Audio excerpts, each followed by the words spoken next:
This is the story of our incredible 10,000-mile journey. It's full of amazing views and bucket list adventures, but sometimes things go wrong. Oh!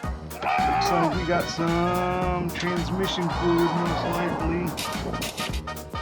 People fall. My wonderful husband got me a brace so I could hop my way along. Get the rest of this trip. We are going to show you our real story. The no makeup, just woke up. My hair probably looks terrible, but I think you guys are used to that by now. Probably shouldn't have said that story. Don't play smart. Don't play smart, it doesn't look good on you. You will question how this many bad things can actually happen to one couple. I don't know if we're gonna make it today.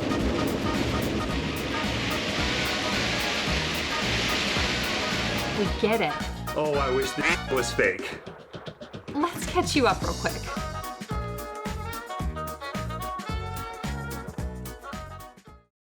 We're Craig and Tabby, a couple of nerdy, sarcastic adventurers trying to navigate midlife in our RV Trinity. Our original plan started in Orlando when our kids moved out 2 years ago. Happy graduation. We had this great idea to sell everything, quit our corporate jobs, and travel around the world for 2 years. Every parent's dream, right? Things then went about as well as they do now. That plan came to an abrupt stop 3 months in when my mother was murdered. After, according to police, she ran her mother over with her car. Over the next few months, one thing became very clear to us, that we needed a home again. But we didn't want to stop traveling, so we bought an RV. As you can imagine, the next year was incredibly hard. Plans were made and plans again changed. Not wanting to give up on our original dream, we took to the skies. We finished our original trip, but not without quite a few bumps and bruises. Checked our account, and we were missing thousands of dollars. What? Do you see a theme coming? Not knowing what to do next, and needing to be closer to home. First time back on U.S. soil in 4 months. We thought of this harebrained idea. Well, Tabby did, and I said yes. Which brings us to the beginning. A whole lot of preparation. Let's get started.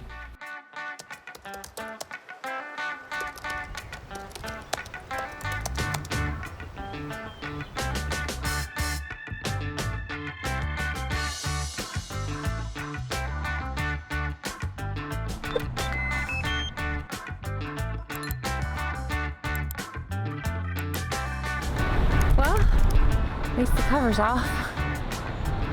Ta-da! Good enough. I know some of you are going to critique this, but it's the best we can do. I can't feel my fingers.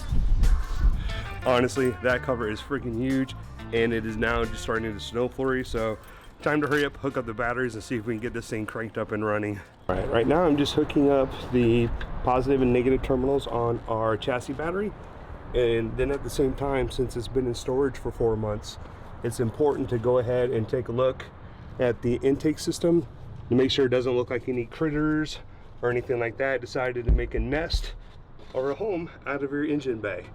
And right now, everything on ours looks fantastic.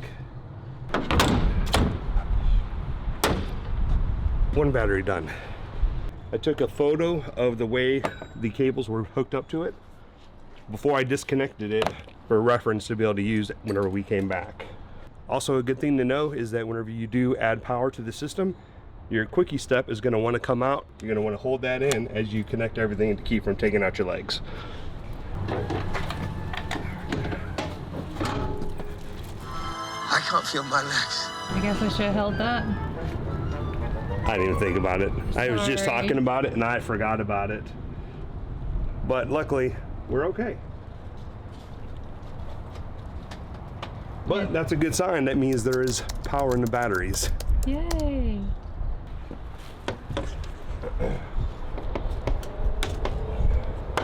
So whenever I put this into storage for the winter, I went ahead and made sure, actually not for the winter, when I put it in storage for the summer, I made sure that I did not leave any fuel in the carburetor in the generator. So to do that, I simply just disconnected the power wires that go to the fuel pump and allowed the generator just to run until it was completely out of fuel. So now I'm just hooking that back up. Wish us luck.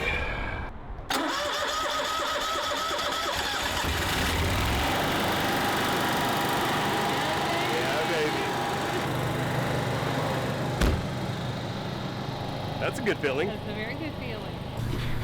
So different. De-winterizing in winter. Never said we were the smartest too. Got it turned on? Oh, you didn't film anything of it starting? No. Oh, what the f? But success. Both engines are running.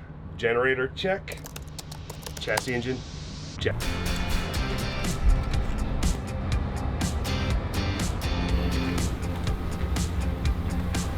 Right now I'm just gonna try to see if there's any labels on our LP tank, because whenever we pulled it out of storage and we went to open the LP, it was stuck and leaking like crazy. So I put a little bit of WD-40 on it, a couple taps, we're able to get it to seat properly.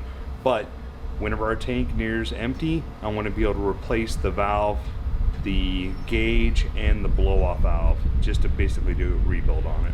So let's go see if there's any labels that'll help us identify what parts we need to order. All right, so there's no actual standing labels, but it looks like there's a data tag right here welded on the tank, so I will take a photo of that.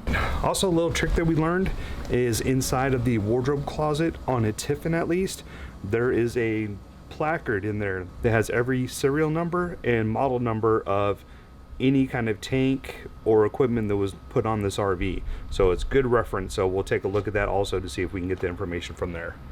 We are the only crazy people staying in Iowa in the winter in this RV park. That's gotta tell you something. Nice little table and chairs and a fire pit.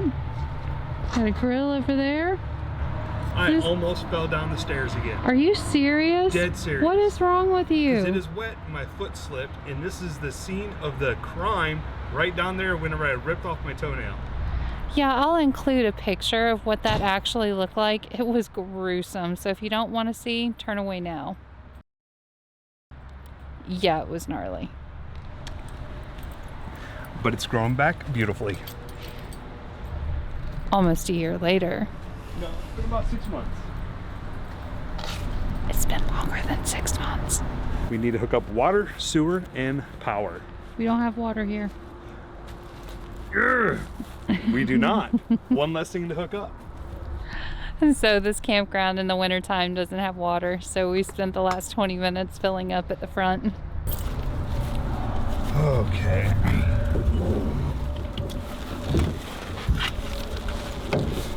Wait, that was a real 3D experience. The cord is so stiff. Right now it's about 25 degrees outside, so whenever you get this big of a power cable in the wintertime, it's a little stiff. That's what she said. Get power? Check. Now we need to hook up so our is not full. Oh God, and it stinks in here. Jeez. That's pretty foul. Oh. Even though they were cleaned, it still smells like ode to toilet.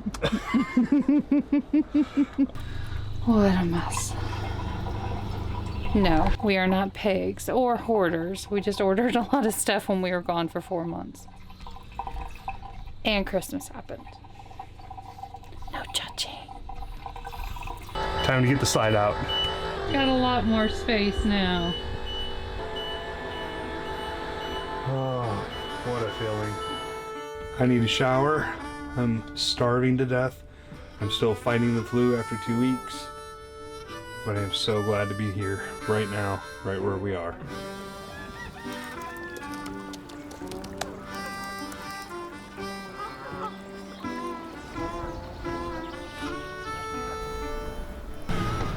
Oh my God, it's cold. Good morning. So we woke up to snow this morning and a heater that wasn't working, so that was fun. But I think we're gonna end up leaving a little bit early. Don't know, plans are still kind of up in the air. Definitely time to pack it up and start heading south.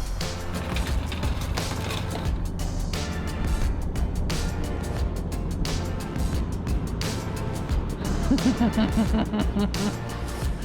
forgot the block. We're not very awake this morning.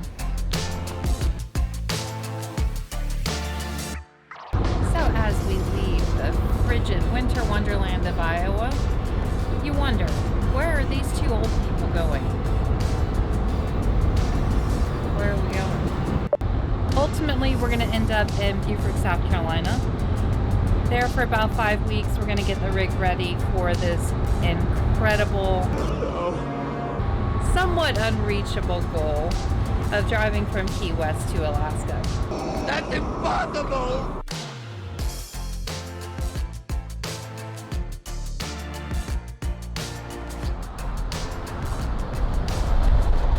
Ooh, she's a dirty girl. There's the gas tank. All the way in the back is the gas tank. Who could have made a stupider design? Absolutely blows my mind to think that that wiper fluid was frozen, because we made sure we had to get all season windshield wiper fluid, so it shouldn't have frozen like that. So I can't believe our wipers are frozen and our water is completely frozen and my hands are also frozen. Fueling up's always an experience. Always.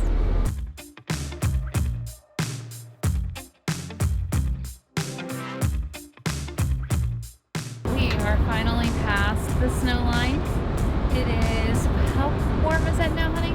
It's currently 31. It's 31 degrees out. No more snow, as you can see. Still don't know if the pipes are unfrozen yet. Haven't tried water. Ooh, 32 degrees. Ooh, 32. We're just at freezing. Yay! It's a lot different than the 12 we woke up to.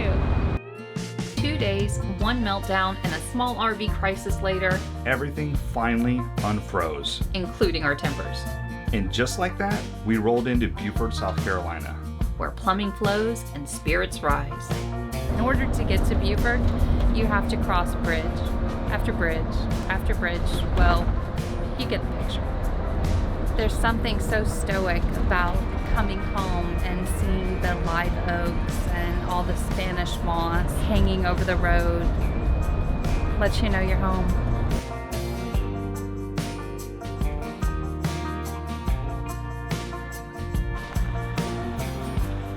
Always fun arriving at a new campground when no one's here to tell you how they want you to park. I figured I better get out and actually walk it first. See how it looked lining up. Because it is a very, very wooded lot. Alright, let's go.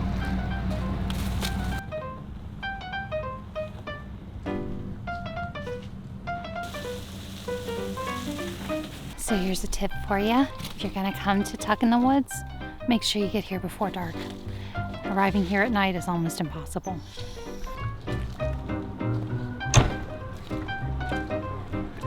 How's it looking? Looks good. Looks very buried. Now let's get hooked up.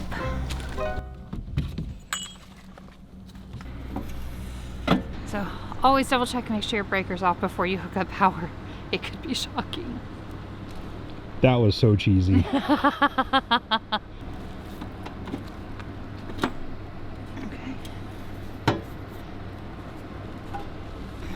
Easy enough. No, it isn't. Oh. You gotta flip the switch, woman. Easy enough.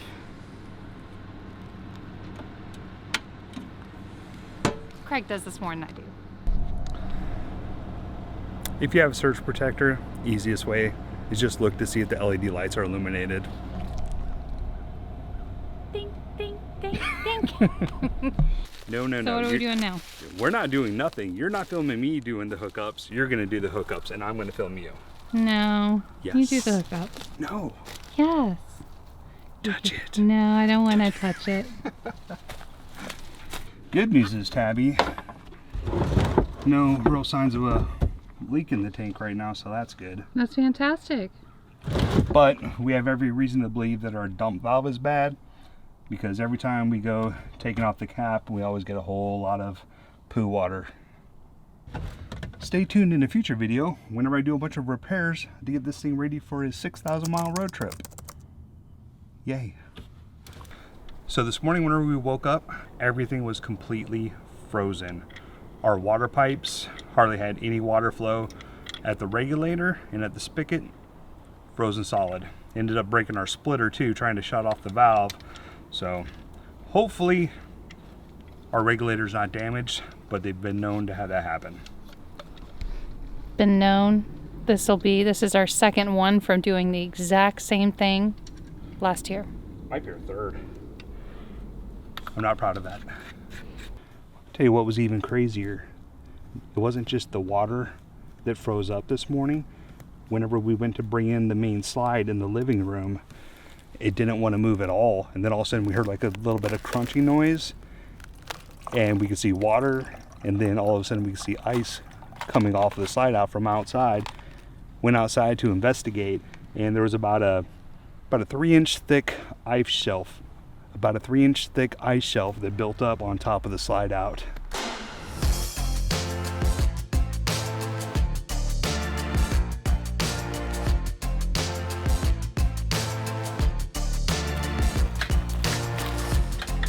All set.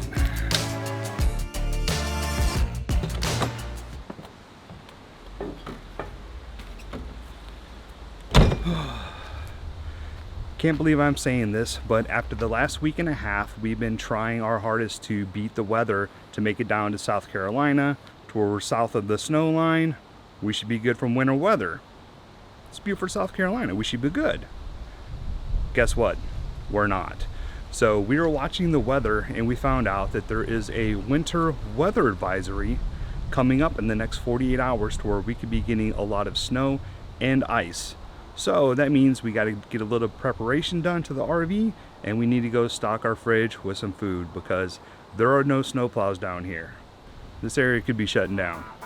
All right, so anytime I go grocery shopping, it's my perfect time for me to take advantage of cleaning out the fridge. It's been my routine since I had kids. If you have kids, when you go grocery shopping, clean out the fridge before you put more food back in there. Pass away.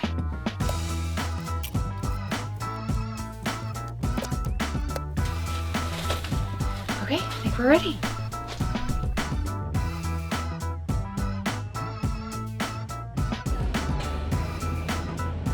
Let me put on a time lapse of Tabby picking out a loaf of bread.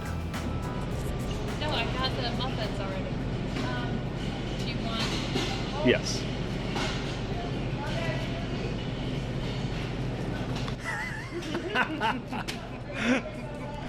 That was the biggest load of crap. She never picks anything out like that. I'm going to start doing this every single time we go to the grocery store. This is fantastic.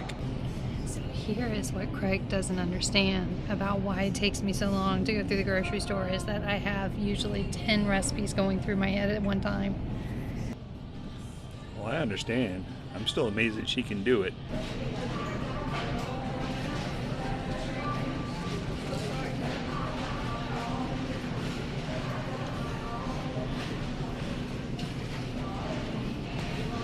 What? What? She will never grab anything at the end of the aisle.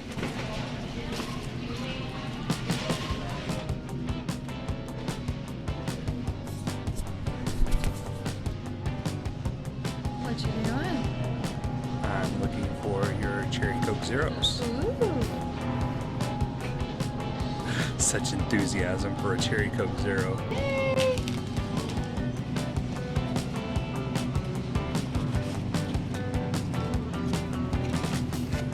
You guys have never been to Disney and had Dole Whip? You don't know what you're missing. Thank you very much. Thank you so much. Thank you. Good Lord.